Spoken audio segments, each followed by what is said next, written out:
The only way you're ever going to get to the other side of this journey is you have got to suffer to grow. To grow, you must suffer. And some people will get it and some people won't. Your life was basically the perfect grounds for training for where you need to go in your life. All the beatings, all the bullying, all the, you going through learning disabilities, all the struggles. It was the absolute perfect training ground for you to go to where you need to go. And that's how I start looking at my life versus woe is me, poopy pants, kicking rock down the street mentality. It was, nah, God just hooked you right the fuck up. What would you do if you weren't afraid? And I love thinking about that when I'm thinking about big life decisions. Like, what would I do if I weren't afraid? And it's usually like the big one, the bigger thing that I really want to do, but I'm afraid to do it. It's like, that's what I should do. And the crazy thing is that you can change your life in one decision. I can get drunk, drive in a car, and change my life forever, right? I can happen like that. But it can happen just like that the other way. It's just that the outcome's delayed. That's the only difference. You can change your life today in this moment by making these decisions, and your life path will have veered. You will have changed direction. Your tree of life will move. It's just that it takes time for that new direction to bear fruit. Whereas you can poison the fruit in a second. You can kill a tree real fast. You just can't grow one real fast. But it doesn't mean that if a seed's planted and you're watering it, it's not growing. It just takes a second to get above the surface. Habits are hard to break, man. And the habit of not doing things is unbelievably difficult to get past. It's one of the problems with anyone that listens to your show or my show. You will love being cerebral, right? You will love the idea that I can use cognitive horsepower to just get myself out of problems. And there is a case of learning as masturbation, right? And believing that learning about something is the same as enacting it, and it's not. That's why it has to be action first. A quote from one of my friends that he uses when he's thinking about a concept is, does this grow corn? Basically, is it useful? Tell me how I can use this in my life. Does it grow fucking corn, right? It's this beautiful sounding concept, cognitive bias that helps me understand the way that my brain works and my relationship with everybody else. How do I use that in my life? Give me something to apply it to. And that's why with the confidence thing, choose promises that you will never break to yourself. I'm going to get up on time for the next month. I'm not going to hit the snooze button. If you do that and you look back in a month and you go, oh my God, that's the first time I've done that in forever, maybe. That's a big win. And you can do the James Clear thing. We'll write it on a board. We'll track it, what gets like measured, et cetera, et cetera. But the main thing is just keep promises to yourself.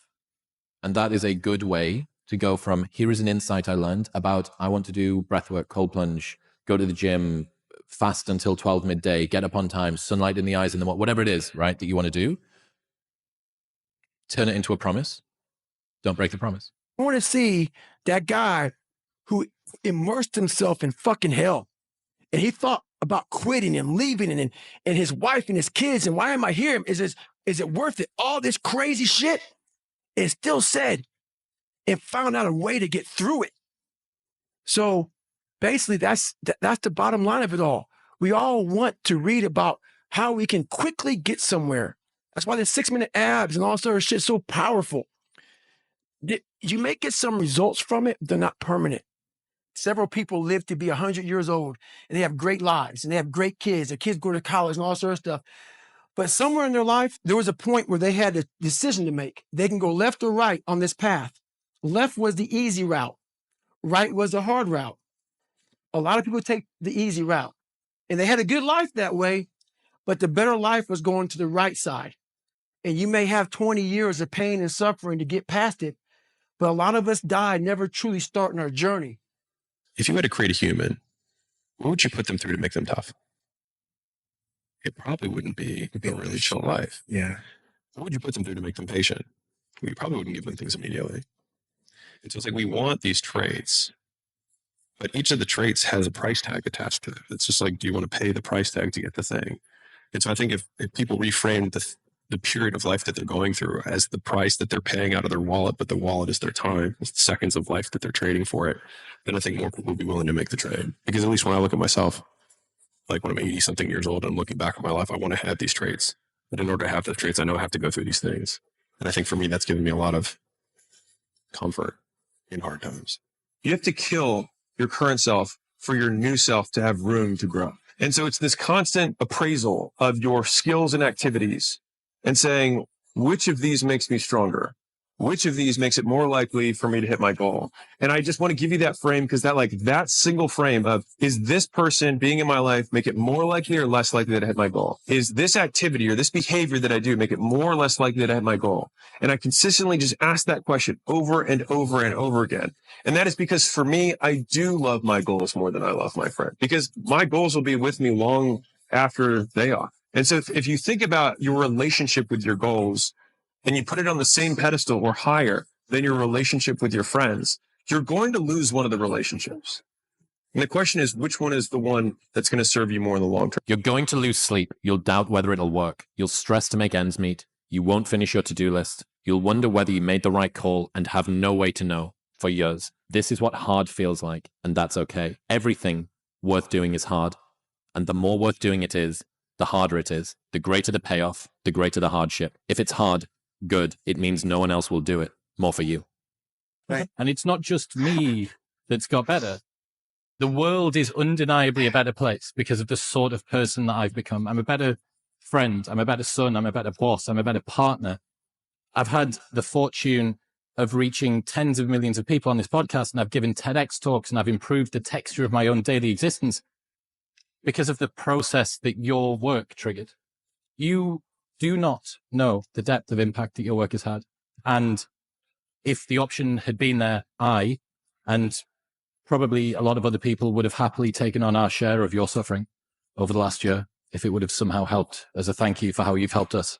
So you have to make that a tattoo on your fucking brain. So when that hard time comes again, you don't forget it. You may forget it for a second, but you can go back in the cookie jar, I call it. It's something that we've all endured. And tomorrow, I go back to the grind again and again and again and again. I don't have time to put you into the hate bank. There's no hate. It's all filtered out, man, through the grind. People don't get it. There's great joy in the grind. Great joy in the suffer. It totally cleanses your body out, man, of any kind of hate. Makes you grow up. You were there. You know this. There was no one there to pick up the rucksack, to pick up the boat, to pick up the log, to go in there. It was you. It was you. There was no pat on the fucking back at 300. At 275, at 250, at 220. No, that was you. Years of sacrifice, of suffering, of diligent, pinpoint fucking work on what you want to do for yourself. I think a lot of entrepreneurship and even personal growth is training yourself on how you respond to hard. Because in the early days, hard was, ooh, stop. This isn't good. I should, this is a warning sign. This is a red flag. I should slow down, or I should stop, I should pivot. But the more I think about it as a competitive landscape, as I'm clear on what this path is supposed to look like, and these rocks and these dragons are things that I'm going to have to slay along the way to get the princess or get the treasure, I get happier about the harder it is because I know that no one else will follow. It's a selection effect. And I think if you can shift from this is hard to no one else will be able to do this, then it flips from being this thing that you're like, oh, poor me, to, oh, poor everyone else who's going to have to fucking try. Yeah. And I think that is so much more motivating as a frame for the exact same circumstance. I started thinking like every day, I was like, I hope I don't wake up. You know what I mean? And that was the thing where I was like, this is a big enough problem that like, if you don't want to wake up, then what have you got to lose? Exactly. And that was it. And I was like, I have nothing to lose. And that was when I think in the last podcast, we talked about this, where it's like, if everybody who's like at the bottom and feels like they have nothing going for them, reframe that as I have nothing going for me, which also means that I have nothing to lose by taking action. It makes you a much more dangerous person. The three most common traits of hyper successful people. So number one was that they had a superiority complex. They thought they were better than other people and that they deserved more. The second is that they suffered from massive insecurity and feeling that they would never be enough. And third, they had impulse control. And so you've got this combination of people who are like, I want to do this big thing. So this big toward thing. And they've got this big away pain that's like, I'm never going to be enough. I always have to do more. And then they have impulse control that keeps them focused on the goal without seeing the woman in the red dress or getting pursued by her. And that, like, so it's like shoot high, have a big thing that motivate, like have a big tiger behind you and stay on the path. Dana White said, I fucking love that guy. I know that we're both big fans of him. Dana, we're coming for you. He had this really great reel that someone repurposed that said, I think he's got sons. He has. Yeah. I tell my sons, it's all out there for the taking right now. If you have a gram of talent and an ounce of hard work, you'll run these pussies over. And it's like, it's true. Like there is, the bar has never been set lower. And I understand, if you wallow in Reddit and the dark recesses of Twitter, that you can believe that you are a genetic dead end as a man and there is nothing that you can do, or as a woman that the culture is, you're kind of at the mercy of the culture in a way, and you maybe feel like you missed a time of glory or that was more appropriate for you. Maybe it was the 1950s, or maybe it was the fucking Middle Ages. I don't know, right? You feel wistful for a life that you never got to lead. But the truthful fact is, I don't think there's ever been a time where there's been more opportunity and a lower degree of competition. Agreed. Like we've just said, the average American, that's the average American, right? Yeah. Obese, less than 1K in the bank and divorced, right? Like it's so low. And I understand that it can seem like you're talking from an ivory tower, or well done, you had this sorted. But I didn't have it sorted. I didn't have it sorted for a very long time. None of us did.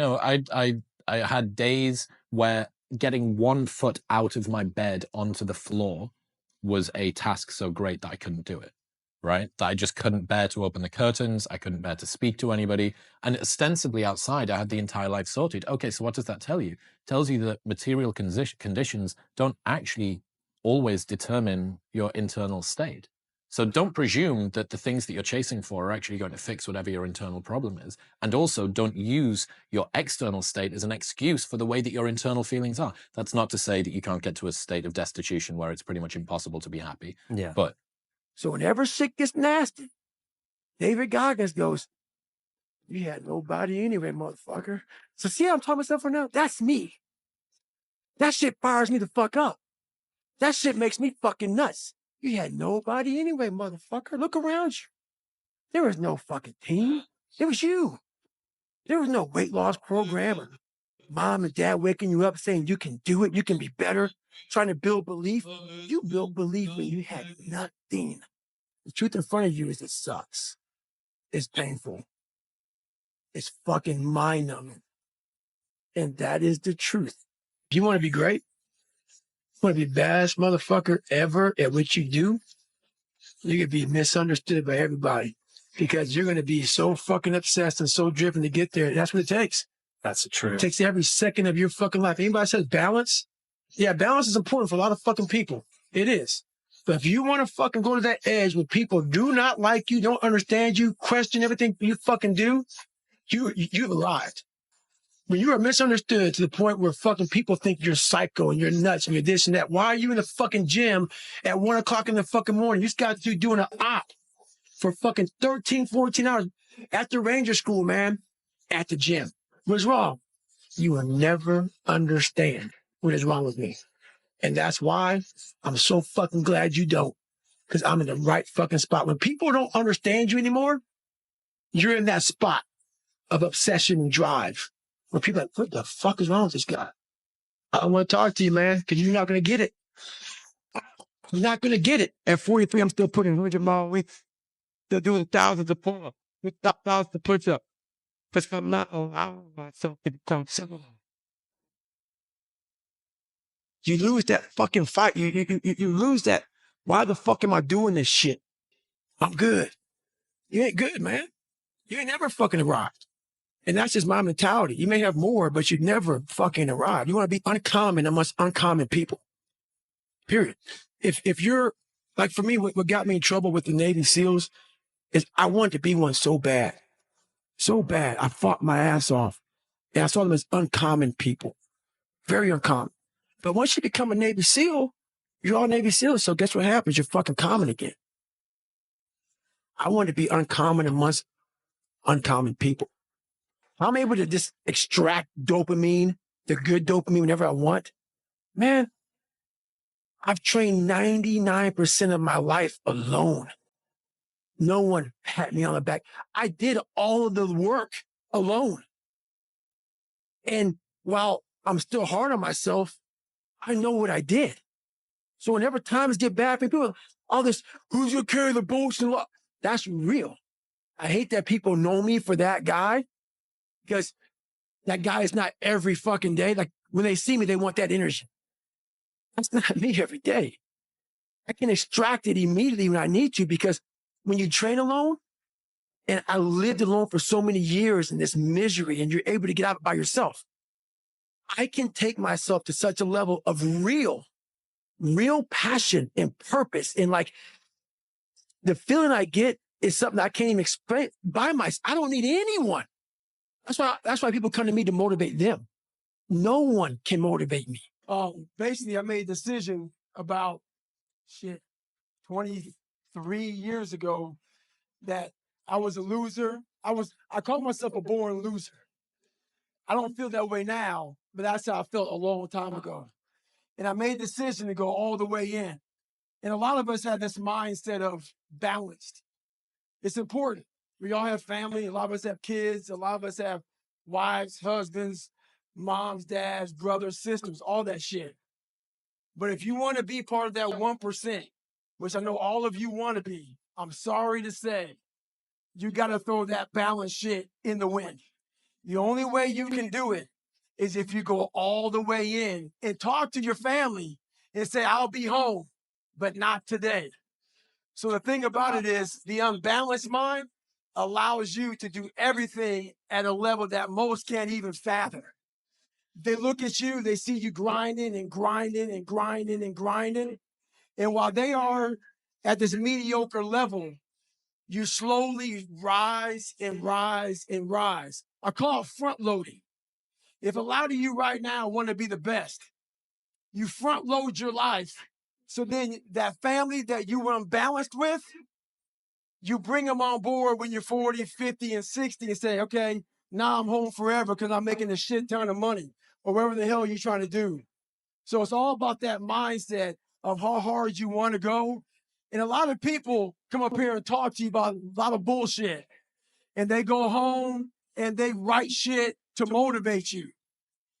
Right now, I'm a 47-year-old smoke jumper out of British Columbia. I took 5 days off of jumping fires. I'm a retired man, got a shit ton of money, but it ain't fucking enough. I still must grind. Make up your own mission statement. What do you want to be in life? And once you do that, now you can work with somebody to get better. You can work with yourself to get better. But until you know what you want to stand for, you will always just be sitting down. You'll never stand for anything. Your life was basically the perfect grounds for training for where you need to go in your life. All the beatings, all the bullying, all the, you going through learning disabilities, all the struggles. It was the absolute perfect training ground for you to go to where you need to go. And that's how I started looking at my life versus woe is me, poopy pants, kick a rock down the street mentality. It was, no, God just hooked you right the fuck up. I want to see that guy who immersed himself in fucking hell. And he thought about quitting and leaving and his wife and his kids. And why am I here? Is it worth it? All this crazy shit. And still said and found out a way to get through it. So basically that's the bottom line of it all. We all want to read about how we can quickly get somewhere. That's why the 6-minute abs and all sort of shit is so powerful. You may get some results from it, but they're not permanent. You have to make that a tattoo on your fucking brain. So when that hard time comes again, you don't forget it. You may forget it for a second, but you can go back in the cookie jar, I call it. It's something that we've all endured. And tomorrow, I go back to the grind again and again and again and again. I don't have time to put you into the hate bank. There's no hate. It's all filtered out, man, through the grind. People don't get it. There's great joy in the grind. Great joy in the suffer. It totally cleanses your body out, man, of any kind of hate. Makes you grow up. Because I know every motherfucker ain't going to do what I'm going to do. This is how you level up. That's how you level up. I know there's a whole bunch of people with that right there. That fires me up. That makes me fucking happy, what you just said.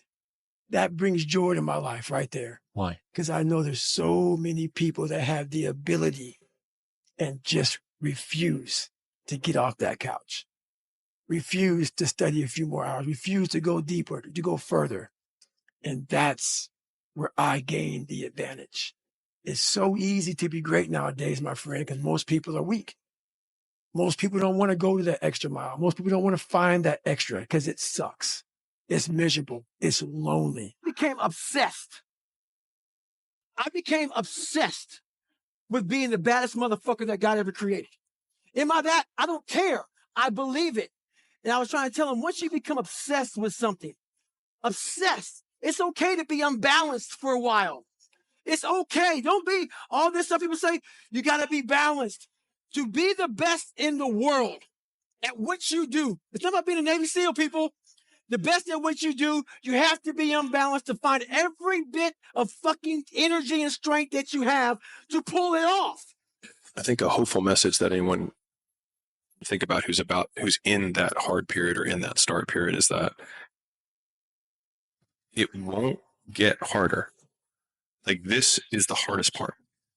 And so if you can just make it through this, everything else is downhill. It's not that the things that the dragons are going to slay aren't going to get bigger. They are, but you become so much more equipped to slay them back. And you have so many more allies. You have people in the stands cheering for you. You have the audience. You have all of these other things that are behind you. But at the beginning, it's just you with a stick against a bear. And arguably that fight is a harder fight to win than beating a dragon when you have a nuclear bomb and 6 nations behind you. And so it's not even like the size of the hardship. It's just also the resources and how few of them you have, and how so much of the beginning is literally burning the one thing you have, which is time, because you have no leverage. You don't have the money to pay other people to help you. You don't have the resources to go like get someone no one can learn it for you. It's like there's a lot of the things that we care about a lot. Like, no one can work out for you. It doesn't matter how much money you have. No one can learn skills for you. And so in the early days, like, it feels so painful because you look around to see who can help you, and then you're like, fuck, it's me again. Most people's definition of work is a negative one, which is why they abhor it, which is also why they misunderstand so many people who I'll say quote here, are successful or ahead of them or whatever, is that both people, one person says the word work and the other person hears the word pain. And so the first step to like becoming more successful is understanding the language that the people who are successful are using. They're actually defining the word differently. And so whatever that thing is that you actually enjoy doing, where you lose track of time when you're in it, even if it's challenging, but usually it is challenging, right? Like, it's not easy because then it's boring, right? Which is also why the uncertainty thing is so key, right? To not knowing if it's going to work or not. You are going to work though, either way. Is that the people who are, quote, addicted to work make it easy to be addicted to work because they do things worth doing. And I think a lot of it is coming down to making sure that you take the few precious seconds that we have to do the few things that are worth doing for the rest of your life. And that's what's painful, is that it takes more effort to start in the beginning. And more people are right about the fact, they're like, hey, you're not going to hit it big. And guess what? A month in, you're not. But they're only measuring on months. And at 6 months, you're also not going to hit it big yet. And they're going to be like, I'm still fucking right. And at a year, you're still not going to hit it big. And they'll still be fucking right. And every day that you haven't hit it, they're going to feel like they were right. But they're wrong, because they're measuring in days and you're measuring in decades. But you have an excuse that only you need to believe. And you believe that excuse, so it excuses you from working harder on the stuff you know you should be doing but aren't. And that work, the work you know you should be doing but aren't, is the opportunity, because that is the work that your competitors also aren't doing. And I'm telling you from the bottom of my soul, it is so easy to beat people today. They are so soft. They have no work ethic. No one can stick with anything. Everyone's distracted. They're on social media. They're counting their fucking notifications because they can't stick with shit. Every single person who wants to do something with their life and has done something with their life has gone through the exact chapter that you're going through. And it's the lonely chapter. It's the chapter where you don't fit in with your own friends, but you don't have the outcomes yet to fit into a new group of friends. And you're doing this thing, you're consuming content on the internet, you're doing these free tutorials online to try and figure out how to set up a podcast and where do I host this thing? And then you're going through this and you're like, is this even worth it? Because you have no signs of success, right? But if there's anything that you can take away from what we're saying right now, is that The sign of success is the hate that you get along the way. And what you can't do is bend the knee to their hate and fit back into the conformity because it's comfortable and it's warm. Because, like in the Matrix, when Trinity opens the door, when Neo's about to go take the red pill and he wants to get out of the car, she says, Neo, you've been down that road and you know exactly where it leads. And I know that's not where you want to be. The only thing that you can do is win so big that all of them constantly compare themselves to you. And then you'll forget they exist. And that's when he said, success is the only revenge. He's like, it's not the best revenge. He's like, it's the only one. There's no other revenge because everything else is petty. Everything else does show that you were thinking about these people all day long, which means they win by default. He's like, all you can do is think about your goal and winning. He's like, and when you win, that's when you become so big that they shrink into irrelevance. You cast a shadow that no one even can see them behind you. People only root for people who don't need it. Like the amount of times when I was on my lonely path where I was too different from the friends that I had, but not successful enough to be friends with the people that I wanted to be friends with. That's when you want people to root for you. That's when you want people to support you. Once you've already won, people are like, he's amazing. He's so good. But like, that's the time when you need it the least. And so you always have to be the person who roots for you before everyone else does. And it's usually a single clap in the auditorium for a very long period of time. It is a slow clap that's just you rooting for you. Champions are broken. They're like, huh? It's like people look at champions and try and find something that champion has that they don't have. He's like, but it's not that at all. He's like, they lack something everyone else has, which is an off button. They just don't stop. And at the end of the day, like if we're optimizing for outcomes, then the most broken person will win. The person who has the absolute biggest, desire for achievement, the absolute biggest fear or pain that they're running away from, every hardship that you encounter, if you reframe it as the story that you will someday tell to yourself of the person that you've become based on the dragons you've slain and the obstacles you've overcome, then I think that makes those obstacles a unique opportunity for self-improvement, because we can be grateful for these things. I think Jocko has a whole bit on this where whenever something bad happens, he says good. And I think it's a great trained response, because if something bad happens, my trained response isn't good. It's, I will tell the story someday. And so I think if you have that frame, then everything serves you. Because if something good happens, cool. If something bad happens, it'll be a story that I will someday tell. Because it assumes that you will live through it. And it assumes that you will eventually figure it out. And so then you can't lose. If somebody is starting from scratch, what are the traits, skill sets that they should be cultivating in order to up the odds of their success? They should focus on one thing in general, rather than lots of different things that you're not sure about. Because if you're starting out, everything looks like an opportunity. So the correct answer is all of them are opportunities, but all of them won't work unless you pick one, right? And so you have to say no to all the other mistresses. So boom, you pick one. And then from there, I always say 6 figures is sell something to someone. That's it. And if you want more detail, sell something to someone. So it's one avatar, one product, one channel. So you don't have to figure out, how do I create 20 pieces of content across? It's like, just pick one channel, one media source, whether it's Facebook, Instagram, YouTube, whatever, Twitter. Consistently start going on that, whether that's cold outbound, whether that's content, whether it's running paid ads, whether it's affiliates, word of mouth, whatever it is, and start reaching out to people there to start selling your stuff. And so I use something that I call the rule of 100, which is 100 primary actions, whether that's 100 minutes of content creation per day, 100 reach outs per day, $100 of ad spend per day. You have to pick one of them, but 100 per day. And you do that for 100 days, and I promise you'll be making 6 figures if you do that. And so people are afraid of not getting validated, or they're afraid of judgment that they perceive from other people that exist or don't exist in their lives. And so for whatever reason, they have this second voice that criticizes everything they do that in reality isn't even there, but is constantly present. It's like the antithesis of whatever the God figure is, but just the negative voice. And so I think that's the thing that stops most people from doing the stuff they know they need to do. Because if you think about like, whether it's want to get in shape or I want to have a better marriage or I want to make more money, most people on some level, at a basic level, they know what to do. And my proof point of like even making money, right? Most of us have had a bill that came up that was unexpected, a tax bill, a car breaks down, a health thing, whatever it is, and we find a way.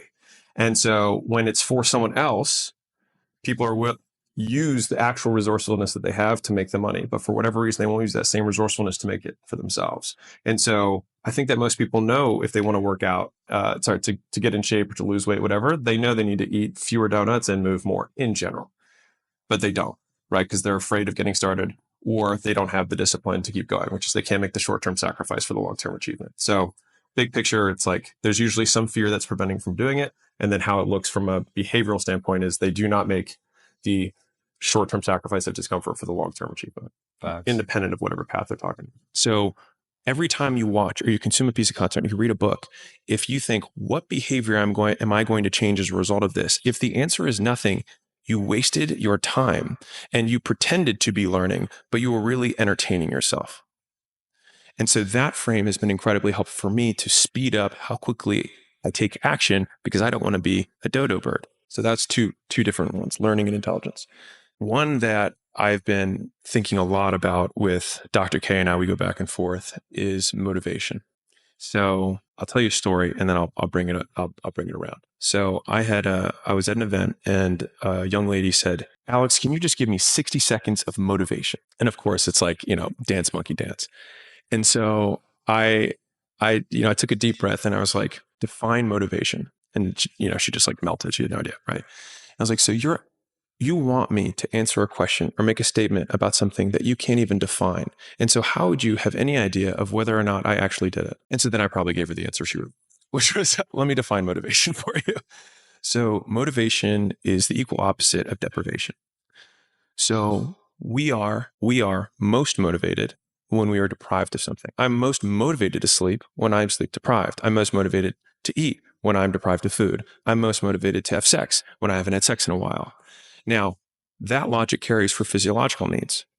But then when you get into psychological things or intangible constructs, so like, let's think about money. By that same logic, you'd think, oh, poor people should be more motivated because they're deprived of money, but that we don't see that in reality. Many poor people are not that motivated. So it would then follow, and I've seen some incredibly rich people who are wildly hungry for money. And so then it would follow that the deprivation comes from our reference point, because money is intangible. And so it's how much do we perceive our deprivation around money? And so if all of my friends are billionaires and I'm worth $100 million, then I have a $900 million deficit that I have to come up. I'm $900 million poorer than the person who just is at $5,000 a month who wants to make $10,000 a month. I'm more motivated to make money than they are because I'm more deprived of it. And so in thinking about this, I then think, okay, what am I deprived of that motivates me to go get it? And also when I want to try and judge the behavior of others or predict their behavior, I have to think, what things are they deprived of? Because I have a much stronger predictive power than trying to say, how do I motivate this person? Look at what they lack. It's a much more accurate way to predict the things that people are going to chase after. Operationalized. What do they do? So I found this quote from Timothy Leary, and it's really fantastic. I think that you'll like this. Find the others. Admit it. You aren't like them. You're not even close. You may occasionally dress yourself up as one of them, watch the same mindless television shows as they do, maybe even eat the same fast food sometimes. But it seems that the more you try to fit in, the more you feel like an outsider. Watching normal people as they go about their automatic existences. For every time you say club passwords like, have a nice day and weather's awful today, eh? You yearn inside to say forbidden things like, tell me something that makes you cry, or what do you think deja vu is for? Face it, you even want to talk to that girl in the elevator. But what if that girl in the elevator and the balding man who walks past your cubicle at work are thinking the same thing? Who knows what you might learn from taking a chance on a conversation with a stranger? Everybody carries a piece of the puzzle. Nobody comes into your life by mere coincidence.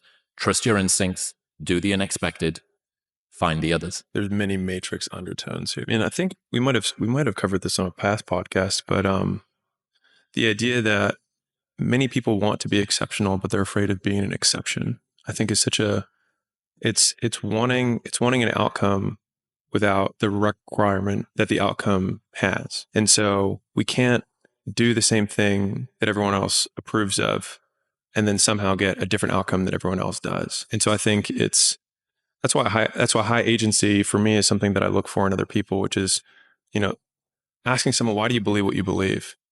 And we talked about this yesterday, but if you have a belief and you can't explain why you believe it, it's not yours, it's someone else's. And most people walk around parroting other people's words for the vast majority of their lives. And so they basically act as recorders where they clicked record at one point of their life and then they click play in another time in their life. And they're just clicking record, play over and over again. And the reason there's that, in my opinion, that other self that's behind it is because none of those words are yours. And so it makes sense that people feel alone and they feel like they're acting because they never say what they think. And as a result, they also sound like everyone else because they were never themselves to begin with. Problems are a feature of life, not a bug. There will never come a time when you have no problems. What? Did you think that you would just wake up one day and you're going to cease having problems? Like completing a video game and leveling up to a map where there's nothing there. That is never going to happen. Your problems will change, sure, but having problems is going nowhere. Dealing with problems is the cost of doing business as a human. Whatever negativity is consuming your thoughts probably won't matter in 3 months' time. Learning comes from the edges. Change is uncomfortable, and it rarely happens without a lot of stress. And many of the periods of radical and important change in your life happen because of the severe challenges that you faced. Would you pay the price back then for the insights and developments that you have now? If so, have faith that whatever stresses that you're facing right now will lead to a greater version of you in the future. Stop taking things so seriously. No one is getting out of this game alive, literally. In 3 generations, no one will even remember your name. And if that doesn't give you liberation to just drop your fucking problems and find some joy, I don't know what will. Life is inherently ridiculous and guaranteed to end sooner or later, so you might as well enjoy the ride. Do you want to be right, or do you want to be loved? Often, when we feel emotions like jealousy or frustration and anger, it's because we feel like a boundary has been crossed. That's actually the reason that anger exists evolutionarily at all. Before you have laws, you need a sense of right and wrong internally, so that if somebody crosses that, you can let them know with a sufficiently unhappy response to their transgression. And this crossing of boundary is exactly why these emotions arise. We feel like someone should have known that we would have felt this way if they did that thing, and they didn't. So we need to get them to realize their transgression. And in our less gracious moments, we hope to achieve this through mistreatment or passive aggression or mean comments or distancing. And in our more gracious moments, it's done through a calm and honest and open explanation of why something made us feel the way that it did, without accusing the other person of doing it on purpose. I think it's best to assume the best of others. We assume that our friend or partner didn't mean to make us upset, that the impact that their actions had on our psyche was done through ignorance, not negligence or malice. And maybe their behavior does warrant the silent treatment. Maybe we are righteous in our indignation. Maybe they should have known better. You may even be in the right for reacting this way. But do you want to be right, or do you want to be loved? Who can you sit in silence with and not feel like you need to fill it? Who do you have the least amount of filter around when you're with them? Those questions just superbly encourage this sort of frictionless version of you to flow out. And I think that's finding people that you can sit in silence with and you don't have filter around is just what a great heuristic for people that you should spend your time with. This is from Mark Manson, and it's why he hates being around negative people. Being an asshole is a weak person's idea of strength. Complaining is their connection. Never let yourself be held back by other people's fears. People criticize what they're afraid to do themselves because bold action reminds them of their own inaction. If you're afraid to be criticized, why do you care about the opinions of those who are too timid to do it themselves? If you are the criticizer, does tearing someone who has the courage you lack make you feel better? And they cause unvocalized, unmet expectations, which drive unnecessary tension and resentment in relationships. And there's that Neil Strauss quote of unspoken expectations are premeditated resentments. Stop trading things that matter for ones that don't. This is from James Clear. If you already live a comfortable life, then choosing to make more money but live a worse daily life is a bad trade. And yet we talk ourselves into it all the time. We take promotions that pay more, but swallow our free time. We already have a successful business, but break ourselves trying to make it even more successful. Too much focus on wealth, not enough focus on lifestyle. And this is kind of goes back to the hidden and observable metrics thing that me and George Mack talk about, whereby the more observable and quantifiable and socially rewarded a particular metric is, the more acclaim that it gives you, the more status that it affords, the more that you're going to lean into that. And, quality of lifestyle, like real, what is the day-to-day existence of you like? How happy are you? How much spare time do you have to do the things that you care about? That is very hard to flex, and it's very hard to measure as well. But your bank account, it's pretty easy to measure, or the value of your house, or the number of bedrooms that it's got, or the growth of your company, or your job title, all of these things, super easy games. And too much focus on wealth, not enough focus on lifestyle is just a nice reframe. It reminds us, what are you trying to accumulate this wealth for? Presumably to afford yourself the kind of lifestyle that you enjoy. If you've already achieved a kind of lifestyle where you are happy and you then worsen that in an attempt to make more money, the bar stool is upside down. You're sacrificing the thing you want for the thing that's supposed to get it. You can defer happiness until you've reached a certain level of development. You say to yourself, I'll really start living when I finally mastered this new meditation technique, or got to single digit body fat, or hit 6 figures a year income, or bought that new house, or read 100 books, or grown my channel to 1 million subscribers, or whatever. And personal growthers like you have probably learned that a sacrifice reward dynamic is useful, and it is useful in the micro, but it's malignant in the macro. We teach ourselves that we need to do the tough things first so that we can enjoy the fun things later. And if that's go to the gym before watch some YouTube, I think that's fine.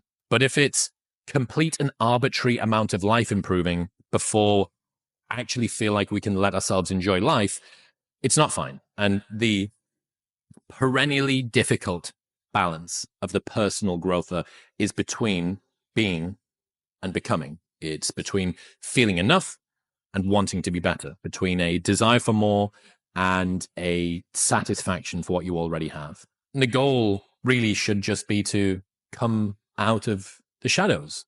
Say what you mean what you say. And I think that would improve an awful lot of communication. Don't wait. Life is happening right now. And I've become pretty obsessed with the belief that life's duties will one day be out of the way, that you can then finally start doing the thing that you want and live your life fully. It's similar to that idea that when you've reached a particular level of personal development, you'll be able to, but this is even more ground floor than that. This is more applicable to more people, because even if you're not doing personal growth, there is this sense that you're just going to delay gratification. And I think that the idea that one day life's duties will be out of the way and that you can finally start doing the thing you want and living your life fully is a myth. I think it's a lie. And Marie-Louise von Franz talks about the provisional life. It says, there is a strange feeling that one is not yet in real life. For the time being, one is doing this or that, but there is always the fantasy that sometime in future, the real thing will come about. And it's similar to another idea from Gwynder Bogle called deferred happiness syndrome. The common feeling that your life has not begun, that your present reality is a mere prelude to some idyllic future.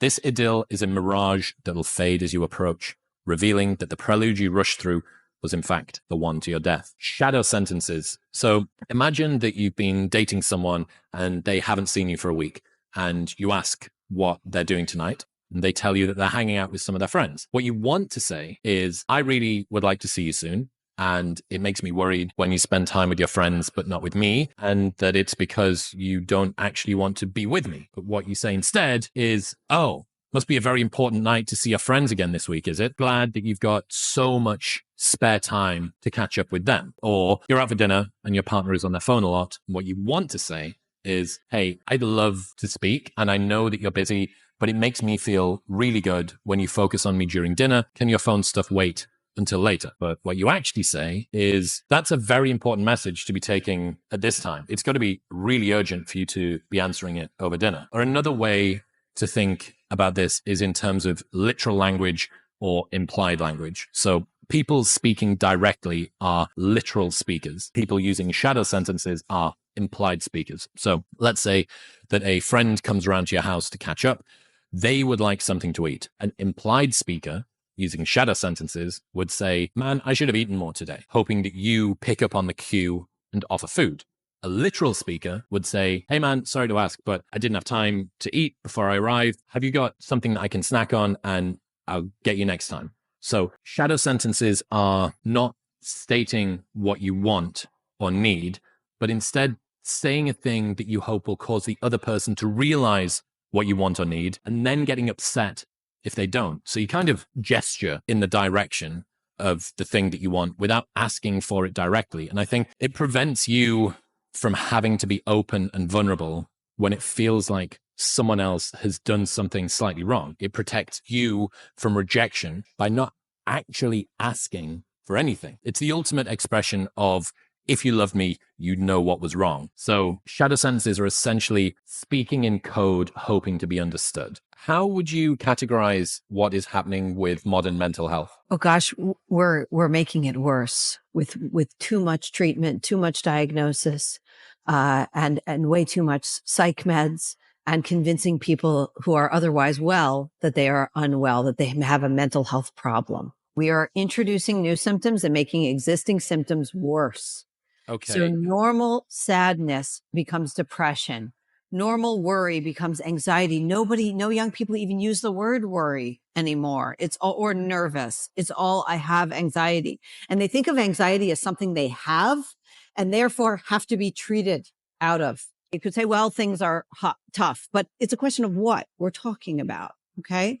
So if you go back generations, we're not living through the Blitz. They're not facing Nazi Germany, right?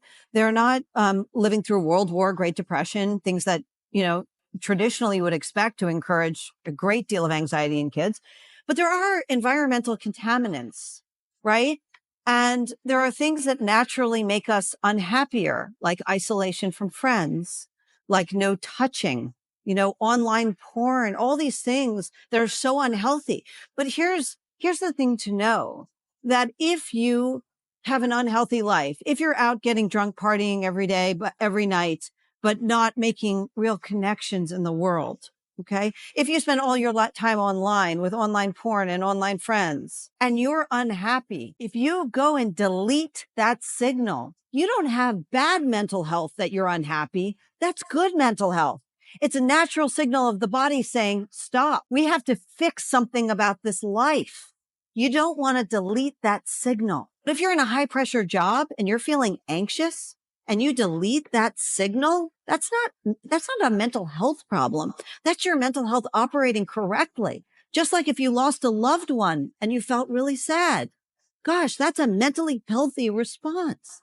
But instead, we're diagnosing the mental health as illness, and we're giving it, when we're over treating it in ways that are really going to make you worse off. How do you think about pulling yourself out of a negative mood? If someone wakes up on a morning and wrong side of the bed syndrome, what would be some of the places that you would say, look, here's a few things that you can do that can reliably change your mood alongside all of the other stuff that you need to do within a day? You can't just take the day off and fly to Cancun or something. One of the most important things I learned in the last year with respect to this was that I don't want to confuse the feelings of happiness with the I don't want to confuse the scent of happiness with the macronutrients of happiness, borrowing from Arthur Brooks' language. I think the other equally important thing I've learned in the last year, and I mean, I've learned this maybe sooner, but I've really been better at implementing it, is feelings exist for a reason.